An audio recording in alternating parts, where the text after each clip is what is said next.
ഇവിടെ ദുബായിൽ ഈദ് വന്നാൽ നമ്മൾ പ്രതീക്ഷിക്കുന്നത് എന്തായിരിക്കും? പുത്തൻ ഡ്രസ്സ്, നല്ല ഫുഡ്, ഫ്രണ്ട്സിനൊപ്പം ഔട്ടിങ്ങും.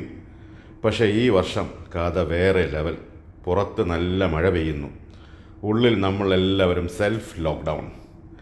പുറത്തേക്ക് പോകാൻ പ്ലാൻ ചെയ്താൽ തന്നെ മഴ പറയുന്ന പോലെ എവിടെ പോകുന്നടാ, ഇരിക്കടാ വീട്ടിൽ. അതോടെ എല്ലാം ക്യാൻസൽ. ഒടുവിൽ എല്ലാവരും വീട്ടിനകത്ത്, കയ്യിൽ ചായയും ടി വിയിൽ സിനിമയും വാട്സപ്പിൽ ഈദ് മുബാറക് മെസ്സേജും ഫോർവേഡ് ചെയ്തുകൊണ്ടിരിക്കുന്ന അവസ്ഥ. ഈദ് ആഘോഷം ഔട്ട്സൈഡിൽ നിന്ന് ഇൻസൈഡ് സ്പെഷ്യലായി. അതൊരു വല്ലാത്ത ഒരു ഫീലായി.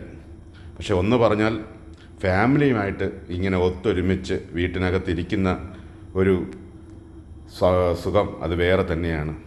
നമ്മളെപ്പോലെയുള്ള പ്രവാസികൾക്ക് ഫാമിലിയൊക്കെ നാട്ടിലാണെങ്കിൽ എല്ലാവരും സുഹൃത്തുക്കളും എല്ലാവരുമായിട്ട് ഈ റൂമിനകത്ത് ഈ ഈദ് ഇങ്ങനെ കടന്നു പോകട്ടെ. ഇനി ഒരു ഈദും ഇതുപോലെ ഉണ്ടാവാതിരിക്കട്ടെ എന്ന് പ്രാർത്ഥിക്കുന്നു.